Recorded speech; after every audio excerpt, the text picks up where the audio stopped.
मोहतरम नाज़रीन, आज का वाक़या है एक बेऔलाद जोड़े का कि अल्लाह ताला ने कैसे इनकी गोद भरी। इस वाक़े को जानने के लिए हमारे साथ रहिएगा। किसी गांव में एक किसान और उसकी बीवी रहते थे। दोनों बड़ी तकलीफ में ज़िंदगी गुजार रहे थे। किसी रोज़ खाने को मिल जाता तो किसी रोज़ वो बिल्कुल बिना कुछ खाए सो जाते। इनके घर पे एक छोटा सा बागीचा था।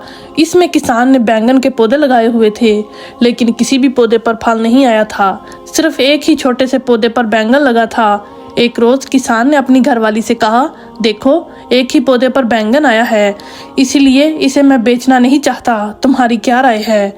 घरवाली कहने लगी, बहुत ठीक, इसे तोड़कर अपने ही घर ले चलें। रफ्ता रफ्ता बढ़ने लगा। बढ़ते बढ़ते वो काफी बड़ा हो गया। तब एक रोज किसान ने इसे तोड़ लिया और अपनी बीवी के हाथ पर रख दिया। बोला, आज इसकी तरकारी बना लेना, मैं खेत से लौट कर आऊंगा तो फिर इसे खाऊंगा। किसान तो अपने कंधों पर हल रखकर खेत को चल दिया और इसकी बीवी बैंगन लेकर घर आ गई। घर पर जो ही उसने हाथ में छुरी लेकर बैंगन को काटना चाहा, मालूम नहीं किसने कहा कि आहिस्ता आहिस्ता काटो। ये सुनते ही वो हक्का बक्का रह गई और चारों तरफ देखने लगी कि कौन बोल रहा है। जब कहीं कुछ नजर न आया तो किसान की बीवी ने फिर से बैंगन को काटने के लिए हाथ बढ़ाया तो वापस उसको वही बात सुनाई दी कि आहिस्ता आहिस्ता काट। अब की बार इसे ऐसा मालूम हुआ कि बैंगन के अंदर से आवाज आ रही है। ये ख्याल आते ही इसका कलेजा मुंह को आ गया। बैंगन को जमीन पर फेंककर वो घर से भाग निकली। खेत में पहुंचकर उसने दम लिया। किसान ने अपनी बीवी को इस तरह घबराया हुआ देखकर पूछा, क्या बात है, इतनी घबराई हुई क्यों हो। बीवी ने कहा, वो बैंगन तो बोलता है। किसान बोला, अरे पगली, बैंगन कभी बोलता भी है। बीवी कहने लगी, चलकर अपने कानों से सुन लो। किसान कहने लगा, तू सच कहती है। बीवी बोली, हाँ बिल्कुल सच बोल रही हूँ। किसान बड़ी हैरानगी के साथ घर गया और उसने अपनी घरवाली से कहा कि ले अब मेरे सामने बैंगन काट। बीवी ने काटने के लिए यूं ही बैंगन को उठाया, फिर आवाज आई, आहिस्ता आहिस्ता काट। ये सुनकर किसान फिक्र में पड़ गया। उसने कहा, अच्छा आहिस्ता आहिस्ता सही से काट तो सही।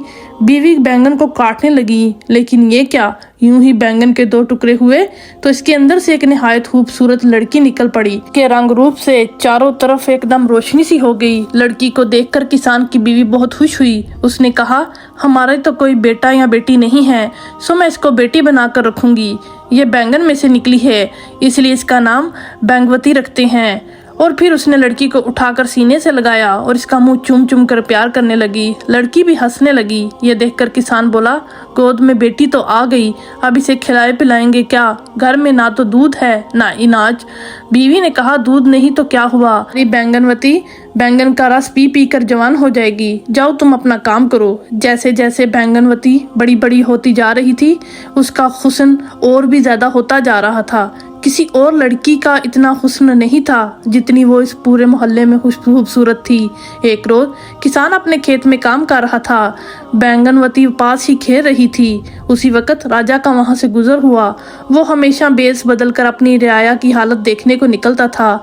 इसे कोई भी नहीं पहचान सकता था। जाते जाते अचानक राजा की निगाह खूबसूरत बैंगनवती पर पड़ी। उसने खेत में से एक आदमी को बुलाकर पूछा कि ये किसकी लड़की है। उस आदमी ने जवाब दिया, इसी किसान की बेटी है। राजा ने अपने महल में पहुंचकर किसान को बुलावा भेजा। जब किसान आया तो राजा ने कहा, आज जब तुम अपने खेत जो रहे थे उसी वक्त तुम्हारे पास एक लड़की बैठी थी, वो कौन है। किसान ने जवाब दिया, महाराज वो मेरी बेटी है, एक तरह से नहीं भी। तो राजा ने कहा, इसका क्या मतलब है। तब किसान ने सारा हाल उसको बयान कर दिया। तमाम बातें सुनकर राजा ने पूछा, इसका नाम क्या है। किसान ने कहा, बैंगनवती। फिर राजा ने कहा कि हम बैंगनवती को ब्याह कर अपनी रानी बनाएंगे। किसान ये सुनकर हैरान हो गया। वो बोला, हजूर आप ये क्या फरमाते हैं, आप एक मामूली किसान की बेटी से ब्याह करेंगे। राजा ने कहा, हाँ, ऐसी खूबसूरत लड़की किसी राजा के महल में नहीं मिलेगी। किसान कहने लगा, हजूर मेरे साथ मजाक न कीजिए। राजा ने जवाब दिया, नहीं मैं मजाक नहीं कर रहा, मैं सच बोल रहा हूँ, तुम्हारी इस लड़की के साथ हम जरूर शादी करेंगे। खुशी के मारे किसान के मुंह से कोई बात ना निकली। वो राजा के मुंह की तरफ देखता वही खड़ा रह गया। राजा ने कहा, जाओ अपनी बेटी को ले आओ, आज से इसका नाम बैंगन सुंदरी है। किसान थोड़ा दौड़ा अपने घर आया और बीवी को सब कुछ बता दिया। इसकी बीवी बहुत खुश हुई। उसने बैंगनवती को तैयार किया और फिर घर के बाहर राजा की भेजी हुई सुनहरी पालकी मौजूद थी। किसान की बीवी ने बैंगनवती को ले जाकर उस पालकी में बिठा दिया। जब लौटकर अपनी झोंपड़ी में वापस आई तो उसे वहां अंधेरा मालूम हुआ।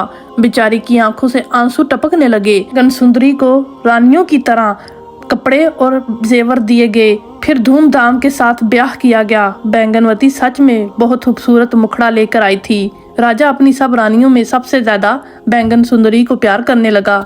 हर वक्त इसके पास रहना चाहता था और जो चीज वो तलब करती राजा फौरन मंगवा कर देता। देश विदेश से जो भी चीज आती राजा इसे बैंगन सुंदरी के महल में भेज देते। बैंगन सुंदरी जो बात चाहती राजा वही पूरी करता। महारानी यानी जो कि पहली रानी थी, इसे ये सब देखा न जाता। वो बहुत जलती रहती। महल में सभी लोग रानी की खूबसूरत और सूरत की तारीफ किया करते थे। इससे महारानी को और भी ज्यादा जलन महसूस होती और सोचती इस किसान की छोकरी ने कहां से आकर राजा को अपनी मुट्ठी में कर लिया। अब मैं क्या करूं। एक रोज महारानी ने रानी सुंदरी से पूछा, छोटी रानी तुम्हारी जान कहाँ है। सुंदरी ने कहा, रानी मेरी जान कहाँ होगी, तुम कैसी बातें कर रही हो, यही मेरे दिल में है। बड़ी रानी ने कहा, नहीं ये नहीं हो सकता, तुम तो इंसान के पेट से पैदा ही नहीं हुई, इसलिए तुम्हारी जान तुम्हारे तन में नहीं होगी, जरूर किसी और जगह रखी है। बैंगन सुंदरी ने कहा, बड़ी बहन तुम्हें यह बात मालूम करने की ऐसी क्या जरूरत है। महारानी बोली, जरूरत तो कुछ नहीं, यूं ही मालूम करना चाहती हूँ कि बाद में कोई तुम्हारा नुकसान न कर बैठे। बैंगन सुंदरी ने कहा, बहन ये ख्याल छोड़ दो, जब ये बात मैं किसी से ना कहूंगी तो मेरा कोई नुकसान नहीं कर सकेगा। तो क्या तुम्हारी जान तुम्हारे जिस्म में नहीं है। बैंगन सुंदरी ने आहिस्ता से कहा, नहीं बहन मेरी जान इस जिस्म में नहीं है। महारानी कहने लगी, बात छुपाने से क्या होता है, अब बता दो कि तुम्हारी जान जिस्म में नहीं तो कहाँ है। बैंगन सुंदरी बोली, ये बात बताना मना है। महारानी ने कहा, भला अपनी बड़ी बहन को बताने में क्या हर्ज, मैं कोई गैर थोड़ी हूँ और ये बात मेरे घर वालों को बताने की भी इजाजत नहीं है। सुंदरी ने जवाब दिया। छोटी रानी ने बात न बतलाई, लेकिन बड़ी रानी ने इसका पीछा न छोड़ा। खाते पीते सोते जागते बैंगन सुंदरी से यही बात पूछती रहती। इसी तरह 1 साल गुजर गया। दिन रात वही एक सवाल सुनते सुनते छोटी रानी उकता गई। आहर तंग आकर एक रोज उसने कहा, अच्छा किसी रोज बताऊंगी। महारानी ने हंसकर कहा, बैंगन सुंदरी याद रखना तुमने वादा कर लिया है, रानी होकर झूठ ना बोलना। ये सुनकर बैंगन सुंदरी चौंक पड़ी। वो सोचने लगी कि आज मैंने बिना सोचे समझे क्या कह दिया। अब तो बड़ी रानी को बताना ही पड़ेगा मेरी जान किस चीज में छुपी है। अगर नहीं बताऊंगी तो झूठी बनूंगी, अब क्या करूं। आखिर बैंगन सुंदरी ने राजा को अपने महल में बुलवाया। उसने कहा, महाराज अगर मैं अचानक मर जाऊं मेरी लाश को जला ना देना। बादशाह उसकी ये बात सुनकर बहुत ज्यादा परेशान हो गया। उसने उसके मुंह पर हाथ रख लिया और बोला, पगली ऐसी बातें मत कहो। सुंदरी बोली, नहीं महाराज मेरी तमाम बातें सुन लीजिए। मैं मर जाऊं तो बस्ती से बाहर एक मकान बनवाकर मुझे वहां पर पलंग समेत उसी मकान में रखवा देना और मकान के अंदर खुशनुमा बागीचा लगवा देना और एक दीवार उठवा देना जिसमें कहीं अंदर आने जाने का रास्ता ना हो। राजा ने बात काट कर कहा कि रानी चुप हो जाओ, ये बातें जुबान से ना निकालो। रानी बोली, महाराज अभी चुप होती हूँ, बस एक बात और सुन लीजिए। इस मकान में बहुत सा अनाज, दाल, घी, तेल, चीनी, हर मसाले रखवा देना। राजा ने कड़कड़ा कर कहा, चुप हो जाओ। फिर सुंदरी चुप हो गई। कुछ रोज और निकल गए। एक रोज बड़ी रानी ने बैंगन सुंदरी से कहा, छोटी रानी तुमने बताया नहीं कि तुम्हारी जान कहाँ है। बड़ी रानी ने कहा, तुम अब वादा कर चुकी हो तो क्या अब इस वादे को पूरा नहीं करोगी। बैंगन सुंदरी बोली, बता दूंगी, मेरी जान जरूर ले लोगी। बड़ी रानी ने इसका मुंह बंद करवाया और उसको बोला कि तुम क्या कह रही हो। छोटी रानी बोली, अच्छा थोड़े दिन और ठहर जाओ, मेरा बच्चा हो जाने दो, इसके बाद बता दूंगी। छोटी रानी के बच्चा पैदा होने वाला था। ये सुनकर बड़ी रानी और भी ज्यादा कड़ने लगी। उसने बोला कि क्या तुम अब नहीं बताओगी, मुझे सीधी तरह बताओ कि तुम मुझे सच में बताओगी कि नहीं बताओगी, नहीं तो मैं सारी सल्तनत में ढंडोरा पिटवा दूंगी कि छोटी रानी मामूली सी किसान की बेटी है और झूठ बोलती है। छोटी रानी बोली, लो फिर सुन लो, मेरे बाप के खेत के करीब एक कुआं है, इसके अंदर एक लकड़ी का संदूक है, इस संदूक में सोने की एक डिबिया है और इस डिबिया में एक माला है, इसमें मेरी जान बसी है। रानी हंसते हंसते लोटपोट हो गई और कहने लगी, छोटी रानी तुम्हारी बड़ी किस्मत है, तुम्हारी जान को किसी का खौफ नहीं। देखो तो कुएं के अंदर, इसके सोने के अंदर तुम्हारी जान पड़ी हुई है। बताओ ऐसी जान को कोई कैसे ले सकता है? और ये एक जो जान हमारी है, जो गला दबाने से ही निकल जाए। खैर, तुम जीती जागती रहो। राजा को तुम्हारे हाथ सौंपकर मैं सुकून से मर सकती हूँ। अब बड़ी रानी जल्दी से अपने महल में गई। उसने चुपचाप बांदी को भेजकर एक गोताखोर को बुलाया। रानी ने इसे कहा, देख, अगर तू मेरा एक काम कर दे तो तुझे 500 शर्फियाँ नाम दूंगी। उसने पूछा, क्या काम है? रानी ने कहा, फलां किसान के खेत के करीब एक कुआं है। कुएं के अंदर एक लकड़ी का संदूक है, इसे लेकर आओ और किसी को मालूम ना हो। गोताखोर इसी वक्त कुएं की तरफ चल दिया और पानी में गोता लगाकर सोने की डिबिया निकाल लाया। डिबिया मिल जाने से रानी को बड़ी खुशी हुई और उसने गोताखोर को 500 शर्फियाँ देकर रुखसत कर दिया। उधर कुएं से डिबिया निकलते ही बैंगनवती की तरबियत खराब होने लगी। बड़ी रानी ने डिबिया में से माला निकाली और खूब उल्ट पुल्ट कर यूं ही अपने गले में पहन ली। इसी वक्त बैंगनवती तड़प तड़प कर ठंडी हो गई। महलों में कहराम मच गया। राजा भी रोने लगा। रोते रोते से बुलाकर कहा, बैंगन सुंदरी के लिए एक मकान बनवाओ। वजीर ने कहा, अब मकान का क्या होगा? अब तो रानी की लाश जला देनी चाहिए। राजा बोला, नहीं बैंगन सुंदरी मुझे कुछ वसीहत करके गई थी। तुम बस्ती के बाहर एक मकान बनाओ, इसमें बैंगन सुंदरी को पलंग समेत पहुंचा देना। वजीर ने कहा, जो हुक्म।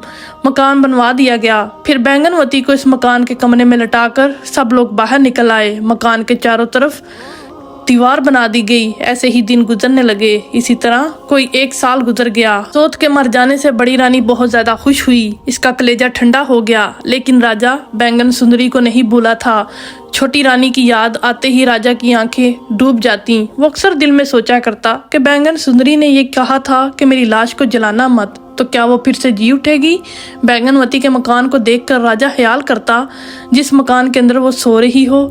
इतने दिन हो गए हैं, कहीं जाग तो नहीं गई। शायद मुझे ढूंढती हो, बाहर निकलने की कोई राह तलाश करती हो, महाराज महाराज चिल्ला रही हो। लेकिन फिर ख्याल आता कि इंसान कभी मरकर भी वापस आया है। अपने दिल को समझाने लगता। राजा हर रोज बैंगनवती के मकान की चारदीवारी के चारों तरफ चक्कर लगाता।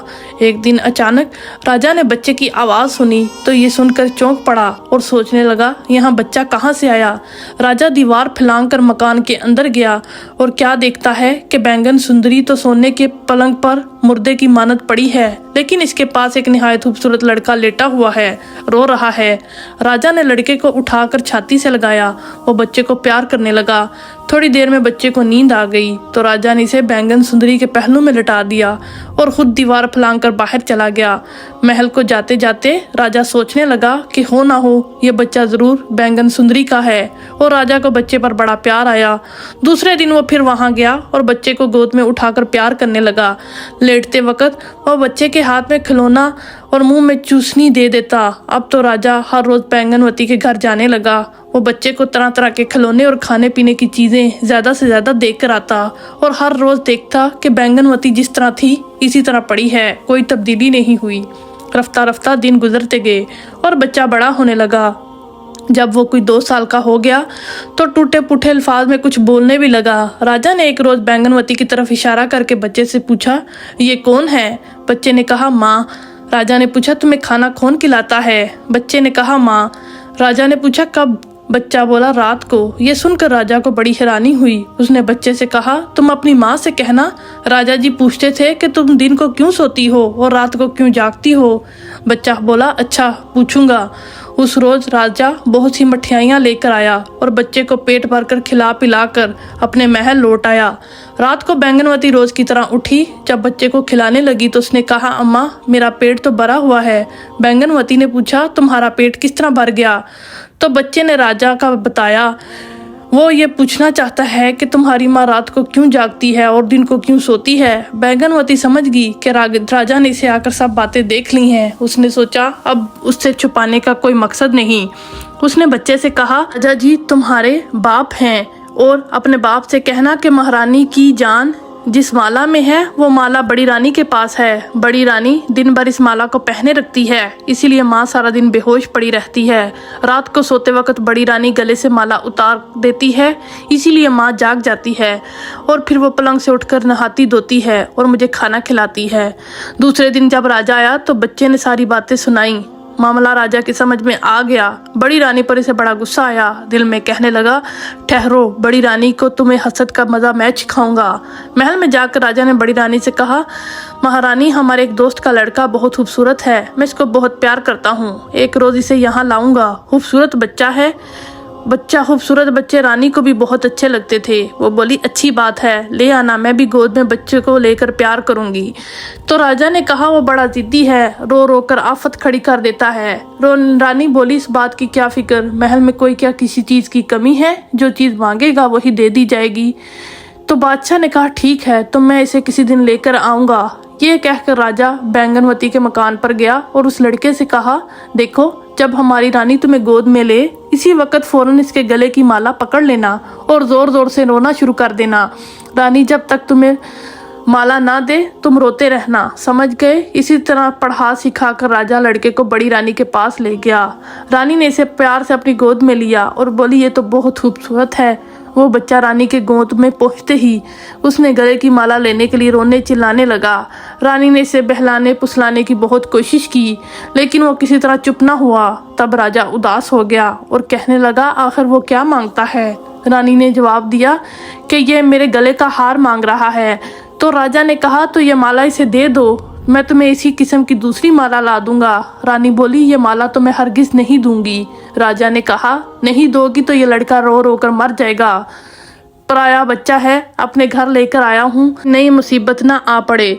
लड़का तो रो रो कर जान दे देगा। इसका रोना देखकर रानी को रहम आ गया। वो सोचने लगी, छोटी रानी तो मर गई, थोड़ी देर के लिए माला बच्चे को दे दूं तो क्या हर्ज है। तब उसने कहा, मैं उस वक्त माला दे देती हूँ, लेकिन जब ये लड़का बहल जाए तो माला मुझे वापस ला देना। राजा ने कहा, हाँ, ऐसा ही किया जाएगा। रानी ने गले से माला उतार कर इसको दी। फिर उसने चुपचाप वजीर से कहा कि बैंगन सुंदरी के मकान की 4 दीवारी तोड़वा दो, मजदूर लगाकर दीवार तोड़वाओ। राजा ने अंदर जाकर वो माला बैंगनवती के गले में पहना दी। माला पहनते ही वो आंखें मलती हुई उठ बैठी। राजा ने बैंगनवती से कहा, आज तुम बच्चे को लेकर यही रहो और कल महल में चलना। इस रोज़ राजा बहुत रात गए तक बैंगनवती के यहाँ ठहरा। जब महल में पहुंचा तो बड़ी रानी ने कहा, इतनी लेट क्यों आए? बादशाह ने कहा, वजीर के साथ कुछ सलाह मशवरा कर रहा था। रानी ने पूछा, सब खैरियत तो है? बादशाह ने कहा, दूसरे मुल्क का बादशाह मुझसे लड़ने को आ रहा है, इसीलिए ये सलाह कर रहे थे कि तुम्हें कहाँ छुपा कर रखा जाए। तो वो रानी बोलने लगी, हाँ, तो आप कोई जगह ढूंढे जहाँ पर मुझे आप रख सकते हैं। बादशाह ने कहा कि मैं तुम्हारे लिए तहखाने में एक कमरा बनवाऊंगा, तुम ऐसा करना, तुम वहाँ पर जाकर छुप जाना। तो उसने कहा, ठीक है, आप बनवा दीजिए, मैं छुप जाऊंगी वहाँ जाकर। फिर उसने अगले दिन वही तहखाना बनवाया। जैसे ही उसने अपनी बड़ी रानी को कहा कि तुम इस तहखाने में जाओ, जाके बैठ जाओ और छुप जाना। जैसे ही वो बड़ी रानी उसके नीचे उतरी तो उसने ऊपर से अपने लोगों को बोला कि मट्टी उसके ऊपर फेंकना शुरू कर दो, और यूं उसको उसके हसद का अंजाम मिल गया। प्यारे दोस्तों, इसी तरह बादशाह अपनी बैंगनवती को लेकर महल में आ गया और यूं वो हंसी खुशी जिंदगी गुजारने लगे। तो इससे हमें यही सबक मिलता है कि किसी से हसद करने से कुछ नहीं मिलता। अल्लाह ताला ने जो कुछ आपके नसीबों में लिखा है वो आपको मिल के रहेगा। किसी से मांगने और किसी से छीनने की कभी भी कोशिश ना करनी चाहिए।